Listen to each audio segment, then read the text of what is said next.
So last class we have started up at primary batteries. So we have done with the dry cells and their components, their fabrication and merits and demerits.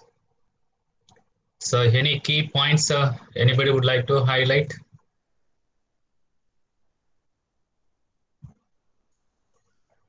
For the dry cell?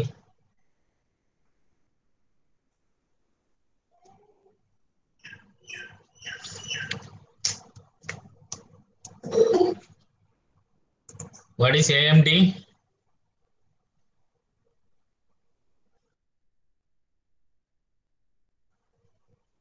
What is AMD?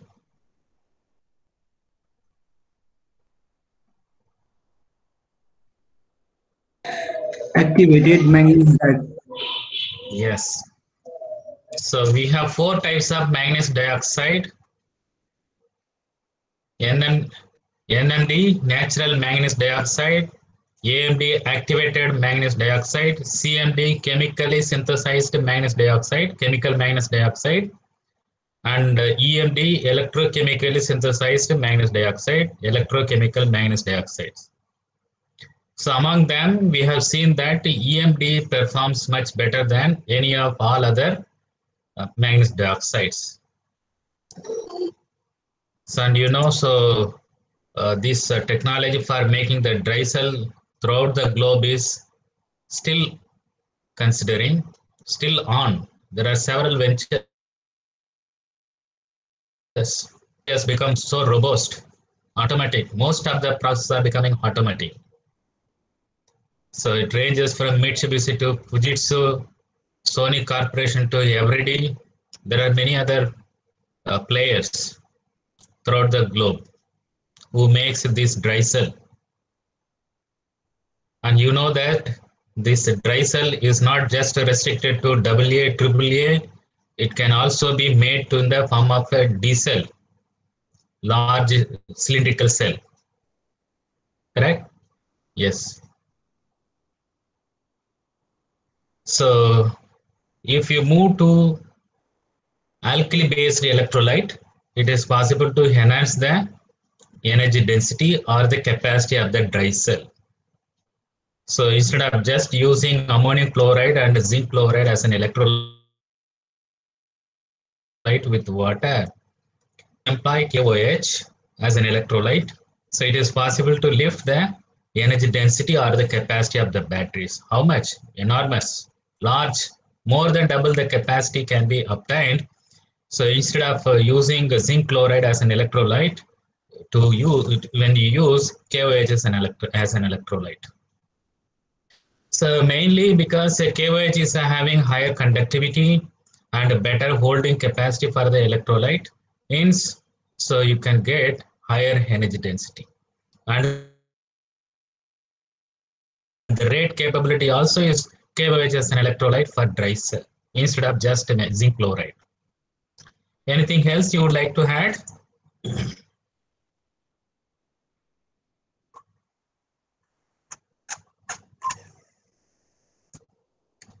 Anything else you would like to add? Okay.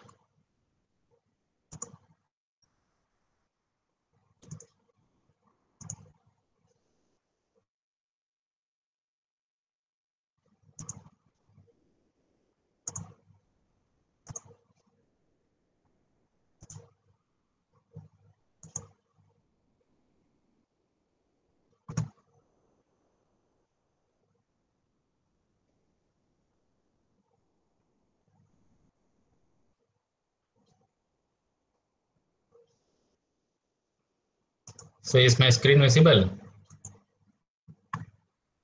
Yes, sir.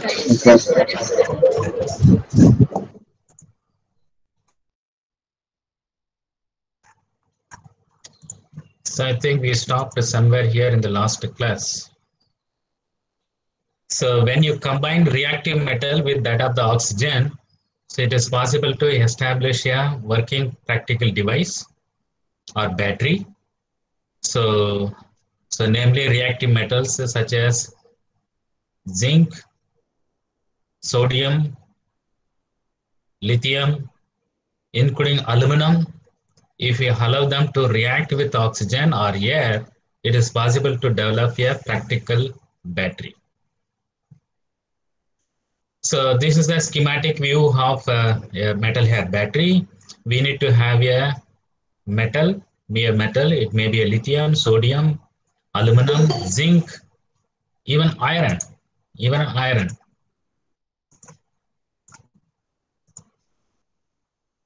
Even iron. So then separate it with a separator using electrolyte. So this metal tarnishing concept is utilized in this battery. So you are going to get very high energy density or the capacity.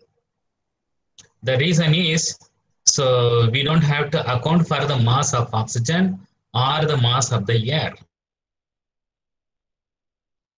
because the cathode is just left to the environment. We are not carrying, we need not carry the oxygen cylinder. So the cathode part can be just left as it is. So the air can get in through the pores. So we don't have to account for the mass of oxygen or air. So you are going to get very high energy density.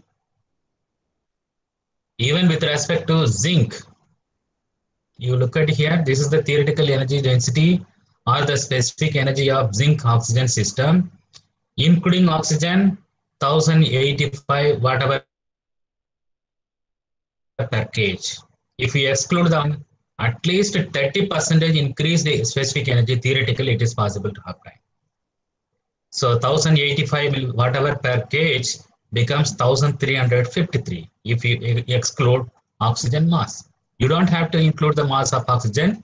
So when you want to estimate the energy density or the capacity. So not only for zinc, so you can do for sodium, lithium, aluminum, including iron. Especially battery and sodium air batteries are very attractive currently.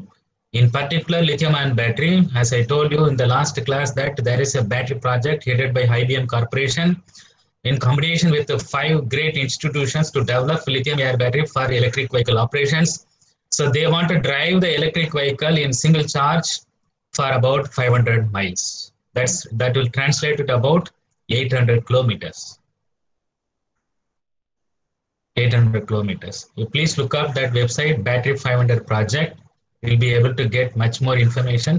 Or maybe when we have a lithium-ion battery content, so I don't know whether here or maybe definitely next semester we have more on air battery, lithium-ion battery, sodium-ion battery. So that so generally compared to the conventional ion batteries, it means lithium-ion battery or any other battery, compared to them, if you compare the features of metal hair battery, these are the merits. We are going to get very high energy density. The simple reason is you don't have to account for the cathode mass, and you will get very flat discharge profile. This is very important. Last unit we have seen. So having the flat discharge profile is very important. Why it is important? You will be able to get the constant discharge of the voltage. So it means constant power can be discharged from the battery. Long shelf life under dry condition.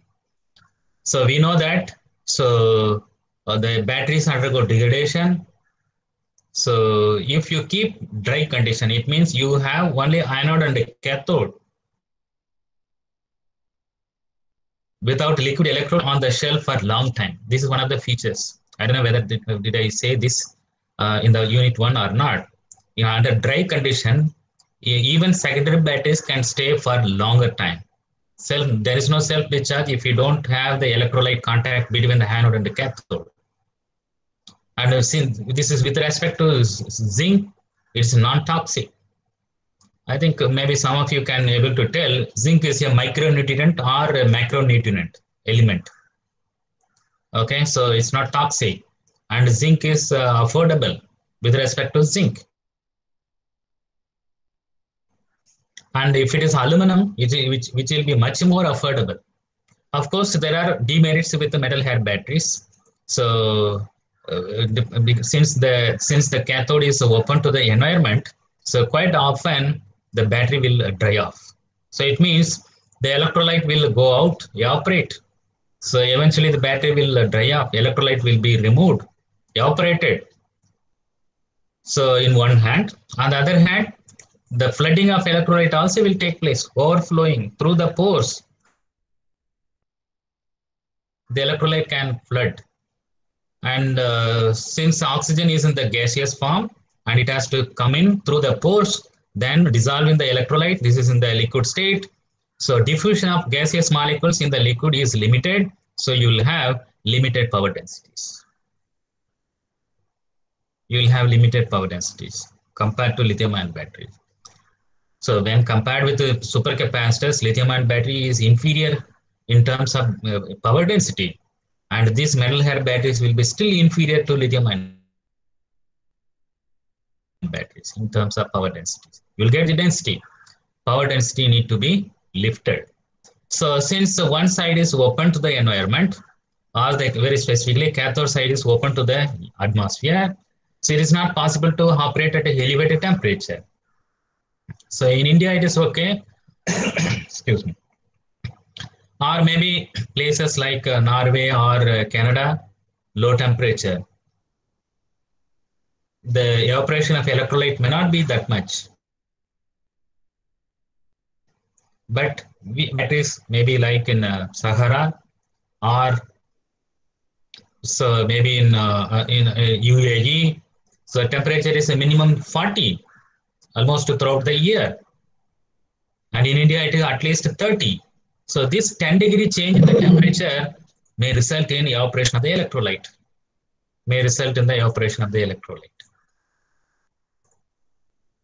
So these are the demerits. So the technology scientists are not keeping quiet. So they are making progress. I hope sooner or later, so yeah, practical metal hair battery is possible, maybe available in the market. Maybe I don't have any specific year, but sooner or later, definitely it can be a practical battery. It can be a practical battery.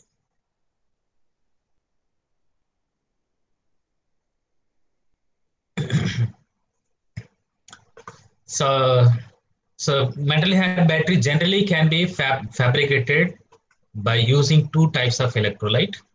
So I'm sure these two types of electrolyte you are aware, or if you are not aware, so we can have aqueous based or non-aqueous based. What is aqueous based? So water based electrolyte.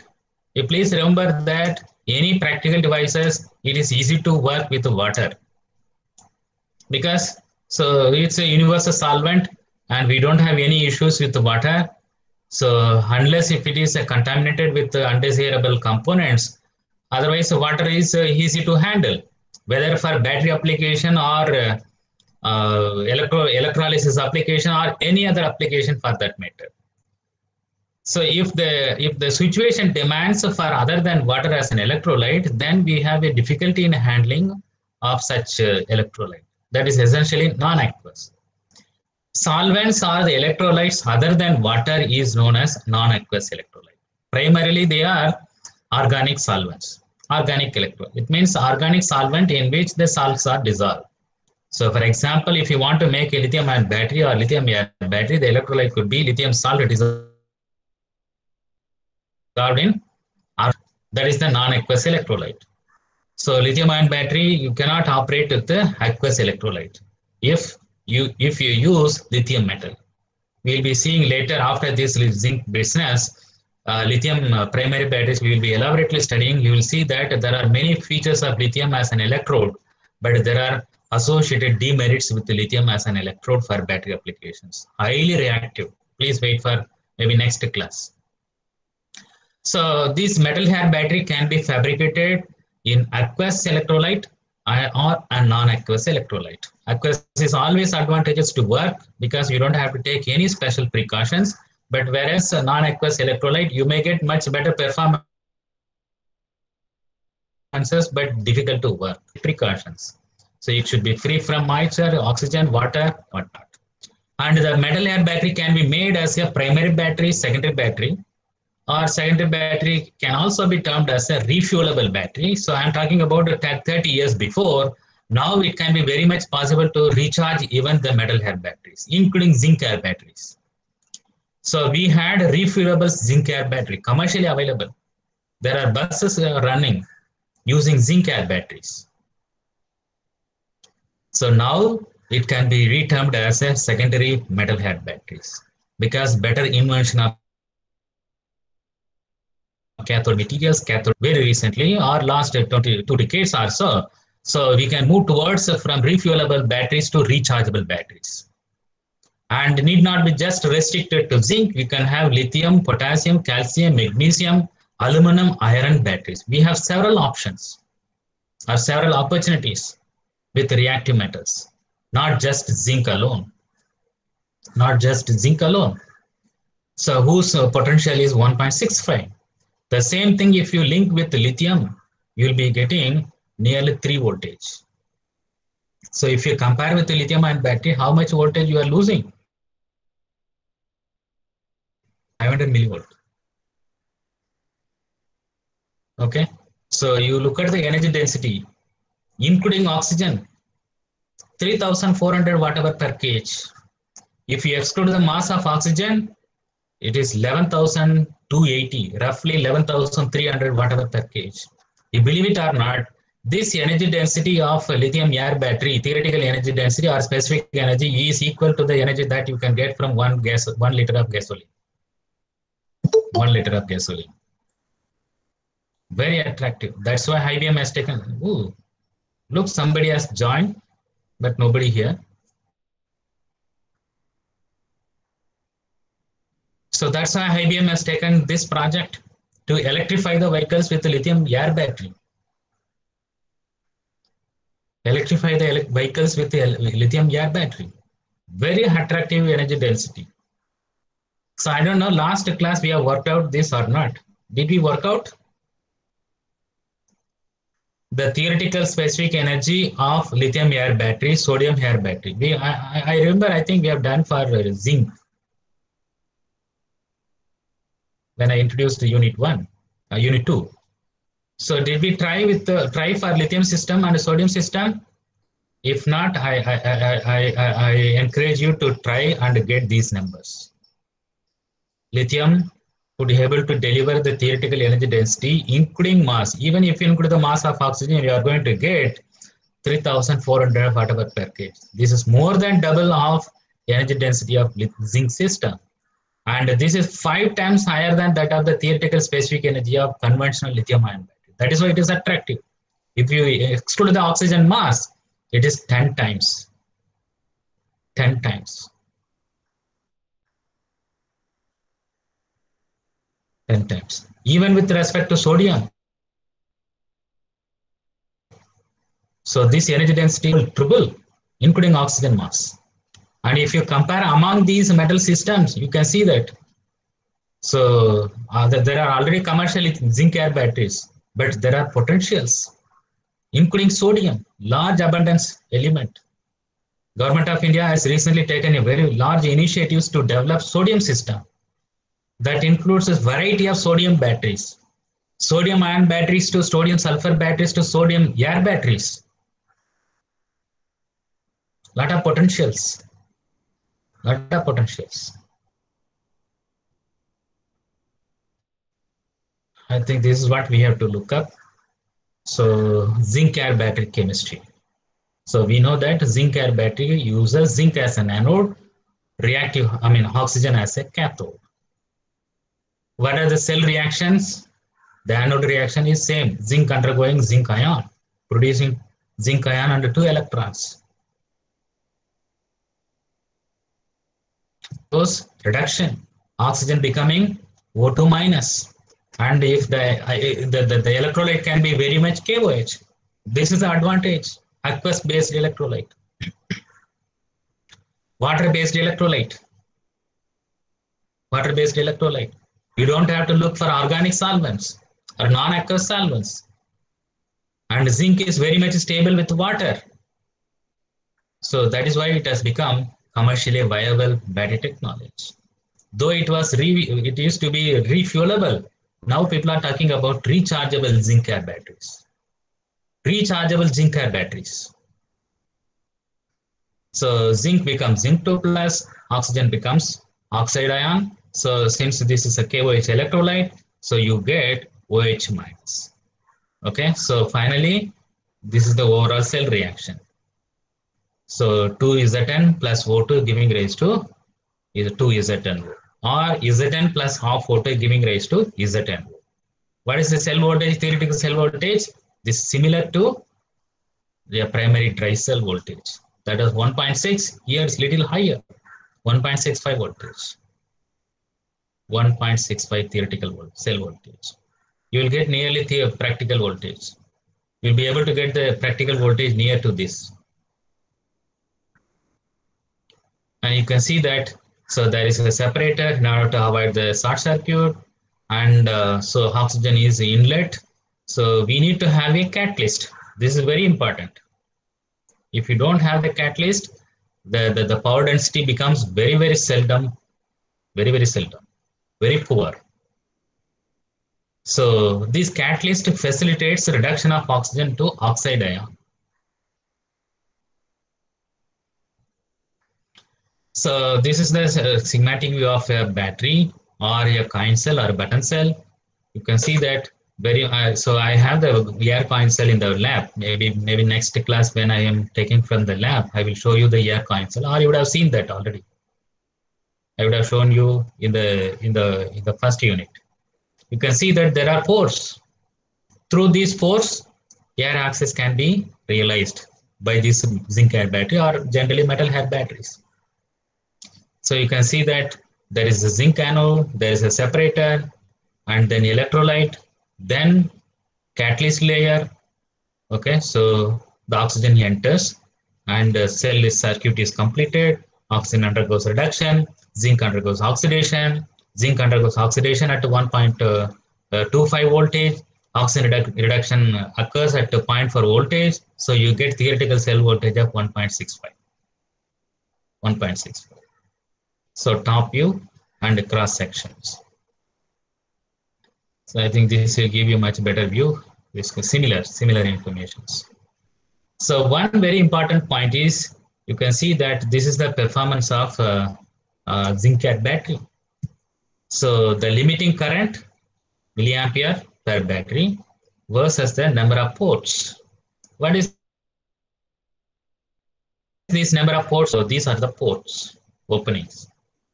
So someone has done, they varied the number of ports maybe from a few ports to 12 ports and studied the current density that battery can deliver. And you can see that lower the number of ports, lower the limiting current. So maybe we can expect that higher the number of ports, higher the current. No, it is limiting. After reaching 5-6 ports on the top, okay, cathode side, so the enough oxygen is there and nearly saturated. The current is saturated. So it means, so you need not have too many pores. Only significant number of pores are enough to have the oxygen air access or oxygen access. So increasing the number of pores is not advisable. So low pore also is not advisable because there will be less access of air. Too much pore also not advantageous because that will lead to evaporation of the electrolyte. Too many pores are there. So on the top, if too many pores are there on the top, it is easy for the electrolyte to get evaporated quickly. The battery will undergo dry off quickly. So battery performance will come down. Okay, so minimum pores are enough. Okay, so optimum pores are enough so that you can get a possible battery performances with respect to zinc. You can see here.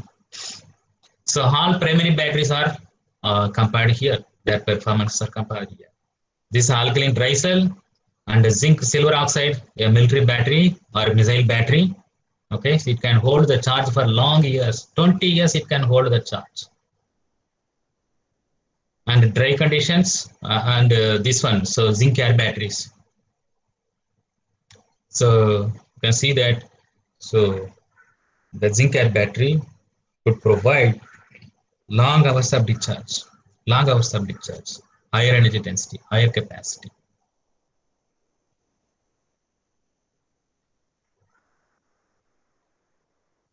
And very flat compared to all other primary battery discharge curves. You see the discharge curve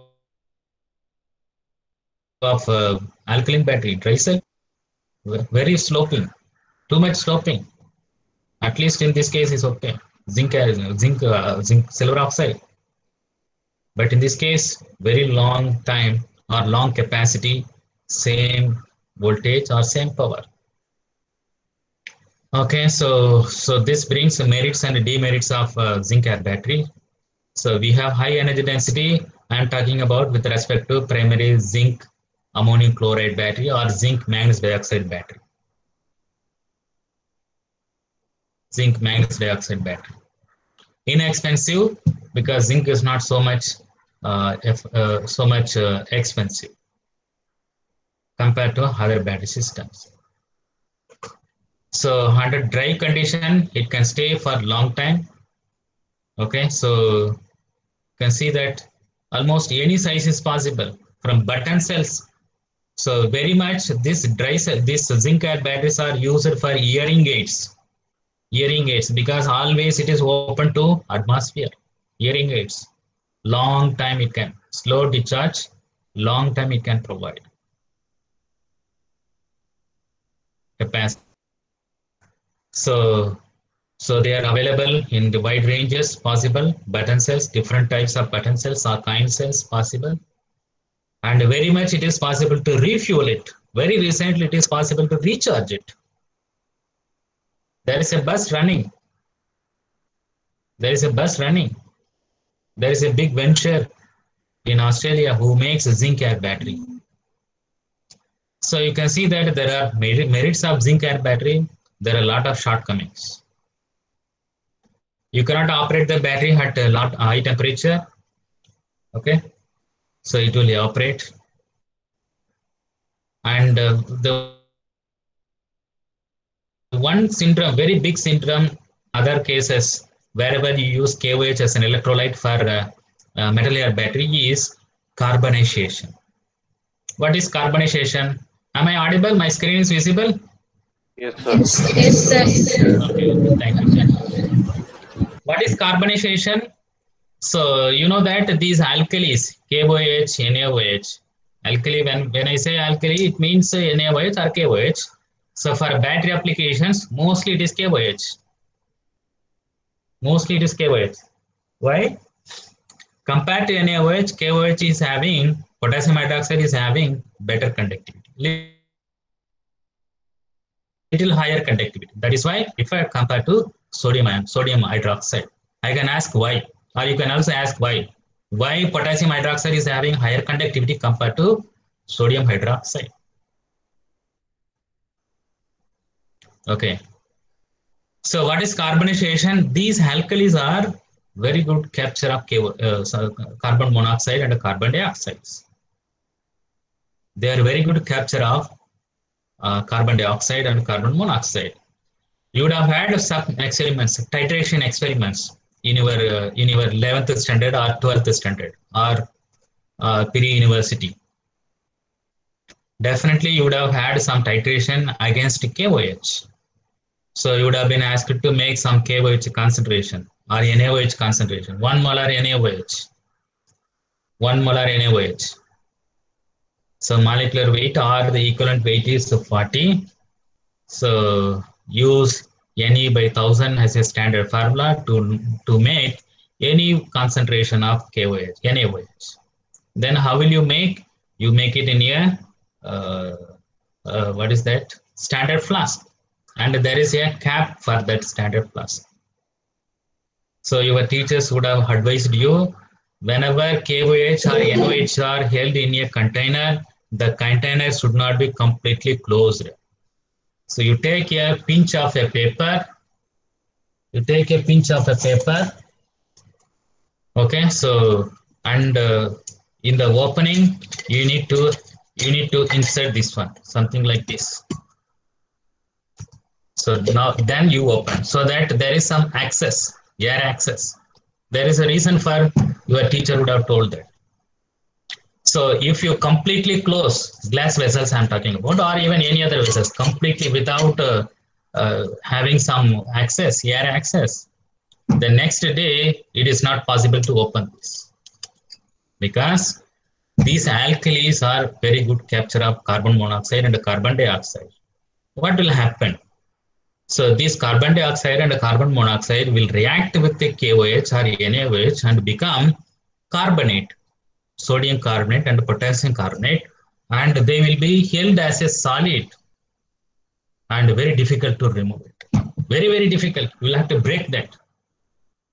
So that's why you keep some paper or a pinch of paper or something, or sometimes a thread also, so that so there is some opening.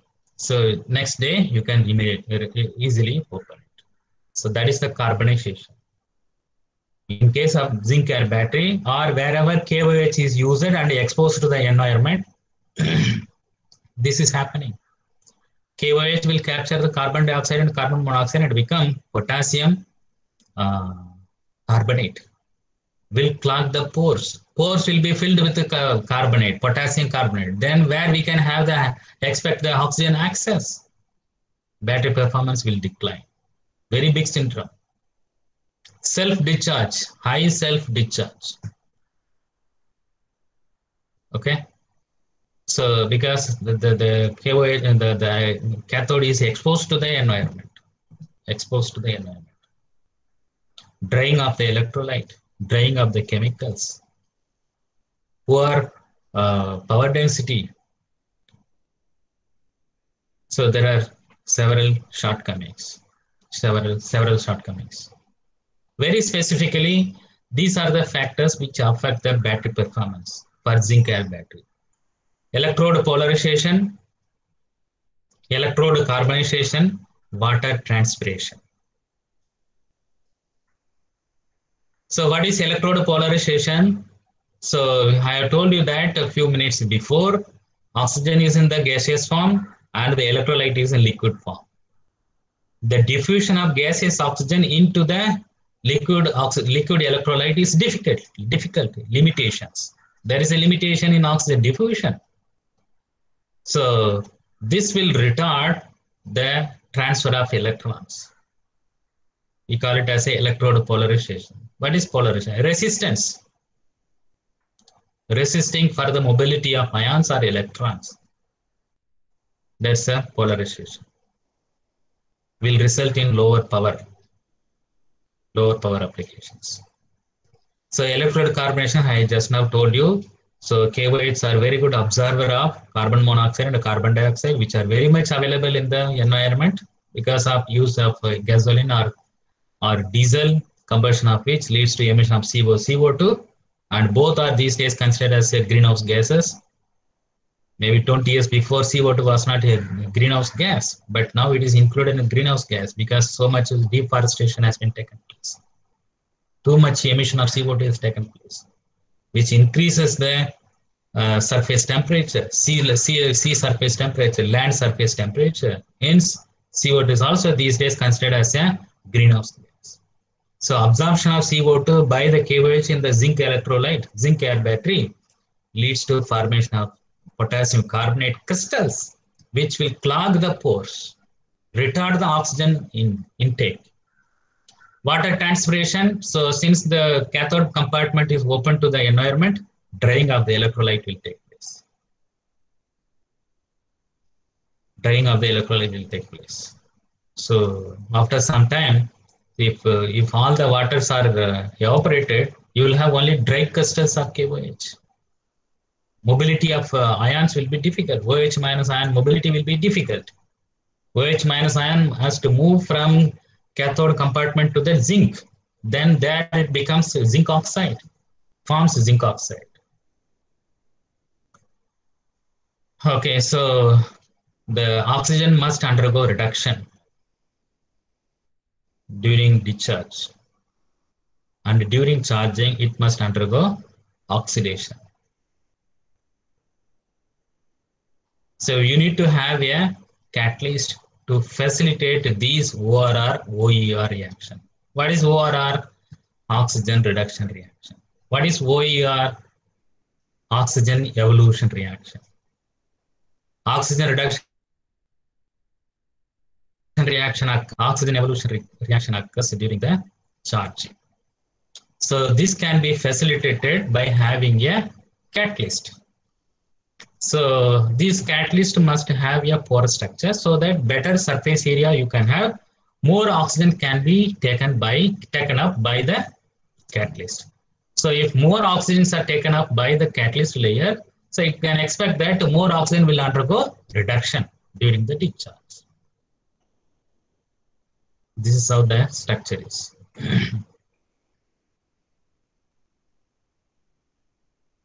So catalyst layer, we have a current collector or a nickel mesh on this catalyst layer.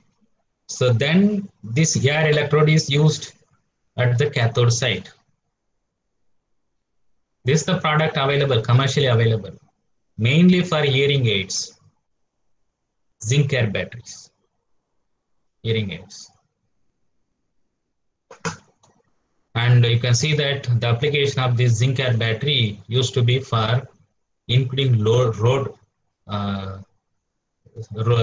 signaling, remote communications, wherever low power is requiring. Wherever low power is requiring, of course, it has been used in hearing aids, okay, small electronics, hearing aids, etc. And very recently, people are talking about rechargeable batteries from refuelable. One of the problems in the zinc air battery was the formation of spike-like characters over the discharge. So how the zinc air battery is made? You make use of zinc foil, use a separator, then catalyst. Excuse me, catalyst. This catalyst must be exposed to air. Catalyst must be exposed to air. Excuse me.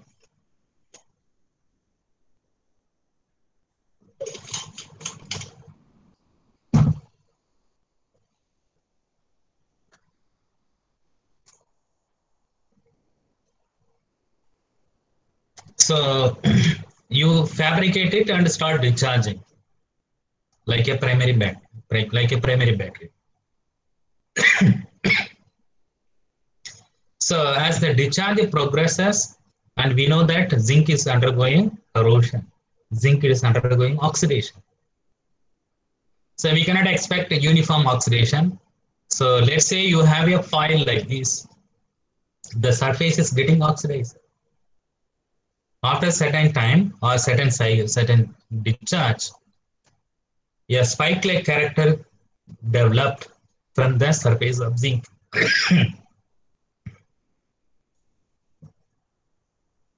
Excuse me.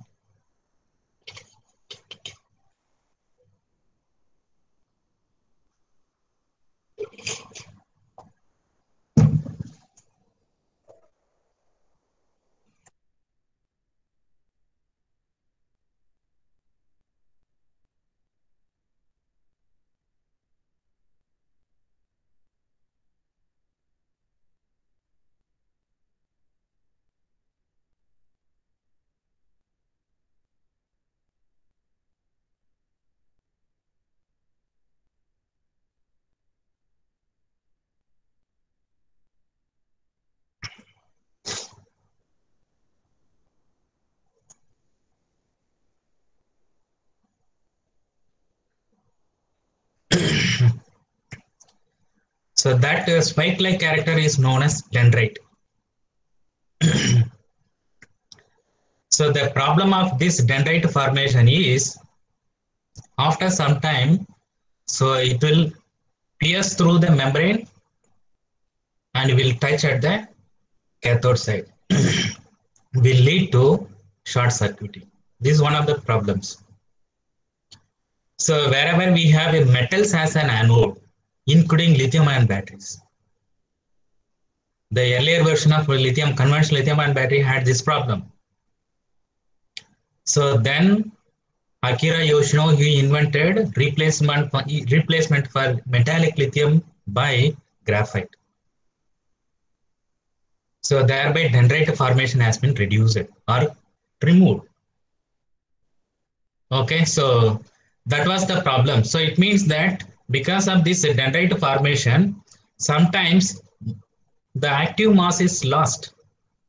You would have had one gram of zinc. Because of this dendrite formation, this 5-play character formation, so it will grow, then will pierce through the membrane, will hit at the cathode surface, and eventually it will fall on the electrolyte. It will not stay on the current collectors. Initially, you would have had one gram of zinc, but after certain cycles, you may have 50%.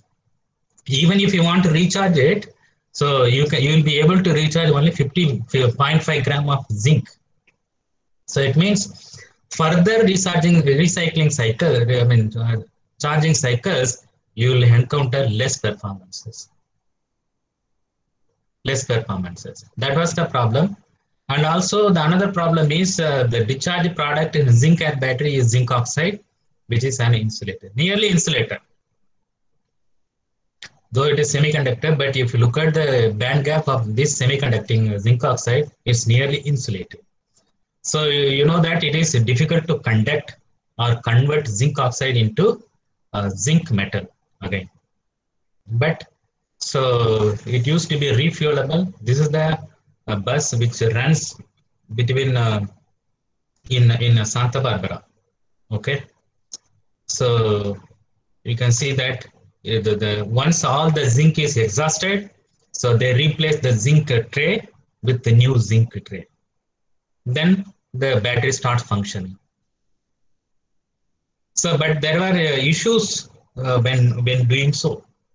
So that's why eventually, so it was not taken up for wider applications except very specific applications. So especially if the road condition is very difficult, so those places, if the battery is exhausted, it has become very difficult to replace it, especially hub fuel, etc. So it was not widely usable zinc air batteries, but there is a demonstrated bus which ran with zinc air batteries. This is how they change the can, zinc can. So once all these zincs are exhausted, you can replace with the new zinc pellets. Then it will start. This is the refueling ports. Zinc refueling port. Refuelable zinc air batteries. Close these ports and apply the potential. If you apply better catalyst to convert zinc oxide into zinc efficiently. So this is the problem. So inconsistency performance, and the performance of zinc air battery used to be very sensitive to the temperature, and Hubble glimping was very difficult. So since it required too much maintenance, so it was not taken up for wider applications, or market was not that much great for zinc air battery, especially if it was used for smaller consumer electronics, so like hearing aids, etc. But very recently, so this is revisited. The battery chemistry of zinc air battery is revisited, and there are many groups started working on rechargeable zinc air batteries. This one company, I think it is in Australia, they make this Bizin. Okay, so they make large size zinc air batteries, so for to power to even larger applications. And ZAF, I think this is a Japanese company, Japan-based company. They also make these zinc air batteries. Okay, I think that's all about zinc air batteries. So we had witnessed that there is a potential of metal air batteries. You can get very high energy density compared to zinc primary battery or zinc carbon batteries, because you don't have to account for the mass of air. But still the energy density of a zinc air battery is still limited. And there are issues. We have seen it. Conversion of zinc oxide into zinc is difficult electrochemically. You need to have a better catalyst. So people started looking for alternative to zinc. Then came lithium system, sodium systems. Lithium system, sodium system. I think I've shown you this slide already. So why people are going from zinc air battery, already commercially available battery system, to a newer battery system, sodium system and a lithium system. So the direct merit is you can get, at least in the case of zinc lithium system, double the potential you are going to get. So it means if the capacities are same, if the potential is doubled, you are going to get double the energy density for the same mass. Assume that same mass. Because lithium air battery could deliver nearly 3 voltage, whereas a zinc air battery could deliver only 1.6 voltage, double the potentials. So, but it's not just double, it is more than that. So if you consider the mass of, if you explore the mass of oxygen, the specific energy of zinc air battery is only 1350, whereas the specific energy of lithium air battery is 11,000. Nearly 10 times, 9 times higher. 9 times higher energy density you are going to. Same effort we are going to do, but so who would not be afford to buy, or who would not be interested to develop a lithium system which can able to give 10 times higher performance compared to zinc air batteries. So when I say performance, energy density here, and the potential double. That is why last 5-6 years, you believe it or not, more research and developments are focused on in par with the lithium ion batteries on lithium air batteries and the sodium air batteries.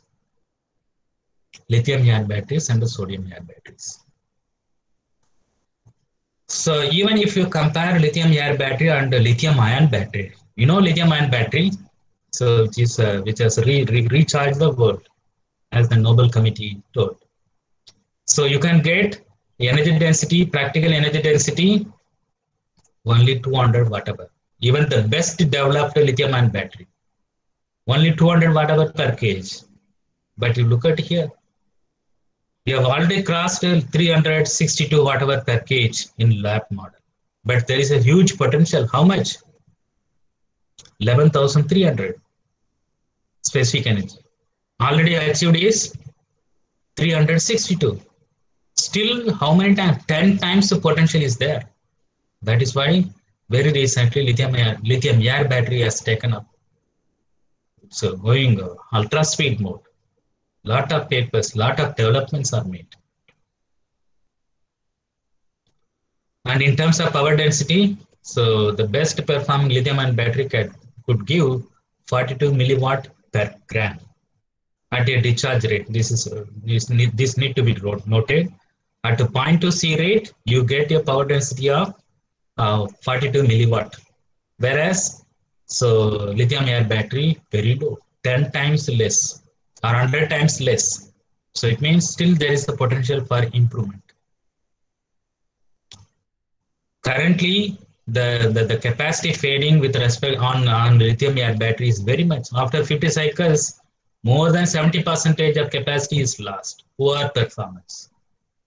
So it means a lot of work has to be done on lithium air battery, keeping the potential or the huge opportunity for lithium air battery to be developed.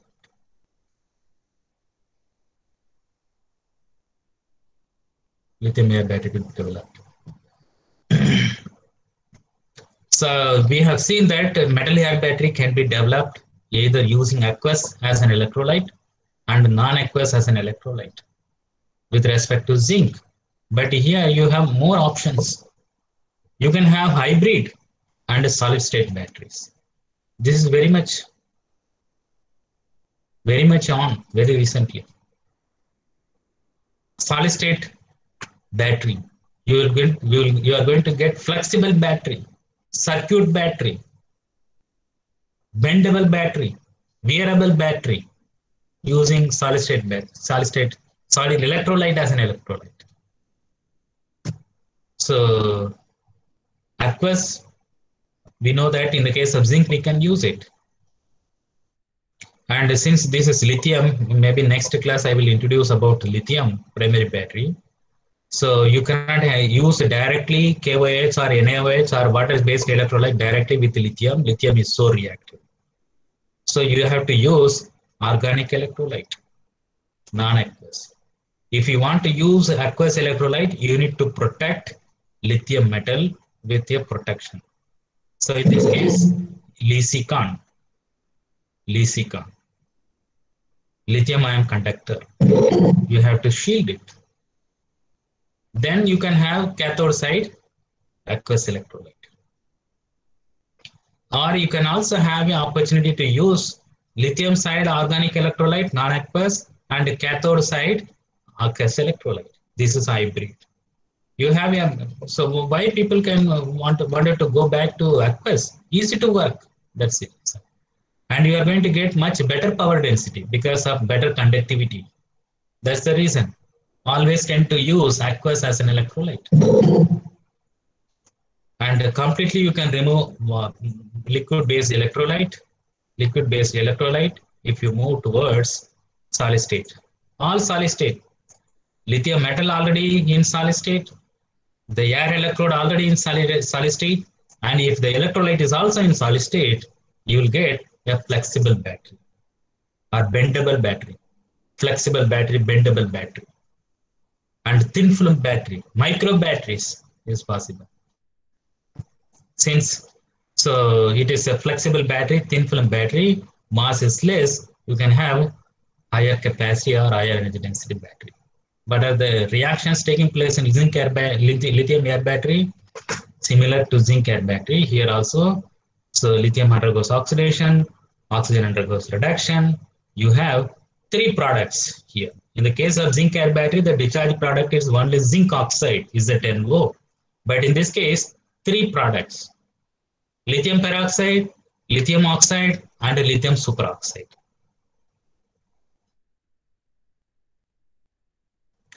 Lithium oxide, Li2O, LiO2 is another product.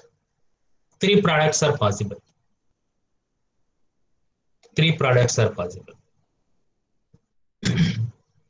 And these oxides can be decomposed back to lithium metal. That is the greatness of this lithium air battery compared to zinc air system. It has become rechargeable zinc air. Sorry, I should come out of zinc air battery. So rechargeable lithium air battery. So Peter G. Bruce from St. Andrew University, UK, first demonstrated conversion of lithium peroxide into lithium metal by applying a current. Rechargeable lithium air battery has become possible. Again, we need to deal with ORR and OER kinetics with the help of some catalyst. So similar to what we have seen in the case of zinc air battery. So you need to have an efficient catalyst. It happened to be platinum and platinum-based cathode catalyst. So platinum gold happened to be the best ORR OER catalyst. And very recently, this is old work. Very recently, a lot of work has been done. So even in Pondicherry University, in our lab, we have contributed something on this direction. Okay, so I think this one test to be comparison, zinc air battery versus lithium air battery. I'm sure you'll agree with me. So zinc air battery easy to make because it requires only aqueous electrolyte. The lithium air battery, it requires non-aqueous electrolyte because lithium is unstable. Inexpensive, lithium is expensive. This technology is already available, but this is still in infancy. So it requires more research and development, but huge potentials. Low operating potential, high operating potential. Low capacity or energy density, high energy or high capacity. So this one textbook comparison. I think we will stop now. I think enough on metal hair batteries. So next class we will take up lithium primary battery. So elaborately we'll see lithium primary batteries. If anybody would like to add anything more on this or make some comments clarification, you are welcome to do so.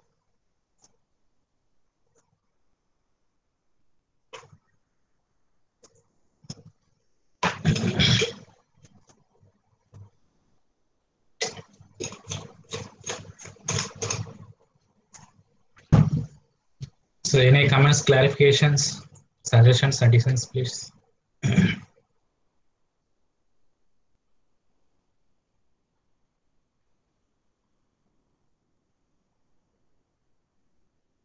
So the number of electron involved in battery chemical reaction, does it depend on valence electron of element? Arunachaleswar has asked. So the number of electron involved in the electrochemical reaction, so depends on the type of the redox reaction. So these redox reactions are fundamental properties of any electrode or any material, or in particular any metals or metal oxides. So zinc is known to give 2 electrons. Lithium is known to give 1 electron. It is very, very difficult to make lithium 2 plus. Similarly, zinc 3 plus or zinc 1 plus. They are all inherent properties of these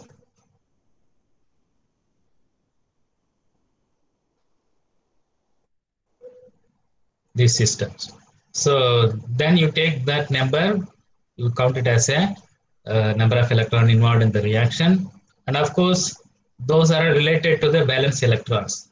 So in lithium system, lithium, sodium, potassium, rubidium, they are all first group elements, and the valence cell, so 1 electron less, or it can take up 1 electron. Similarly, alkali earth metal, magnesium, calcium, barium, 2 electrons.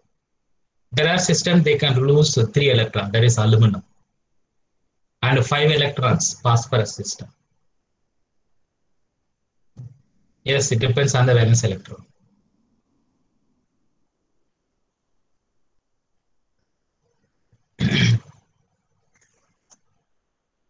Anything else?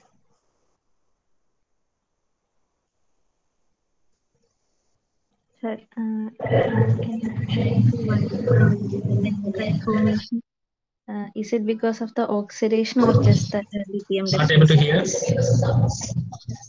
Dendrite deposition, dendrite formation. So yes, so dendrite formation is an inherent property wherever we have a metal electrodes. Need not be only zinc, including lithium or even aluminum if you want to make. So, so this is serendipity. What is serendipity? It happens. It happens because of its inherent nature. So we have a file-like sheet electrode. So when the discharge taking place, zinc will undergo oxidation. So if it uniformly corrodes or undergoes oxidation, is not a problem. Maybe a spike like, so because of non-uniformity, maybe, so this from this portion, zinc grain grows. Zinc grain grows. If it grows and stays within the separator, it's not a problem. If too much length growing of this dendrite will pierce the membrane, and eventually how long it will grow? If it grows longer, it cannot be staying like this. It will fall, and falling means this will detach from the current collector, will fall under electrolyte. So that much active material will not be available. You would have started with the one gram of anode. So after a few discharges, so only 50% will be there. The rest would have grown into spike-like characters, so then would have fallen on the electrolyte. They are not possible to read. You cannot take from the electrolyte and put back on the current collector. This inherent nature, wherever we have a metals. This is the characteristic of metals. I hope I answered. Yes, sir. Thanks. Anything else? So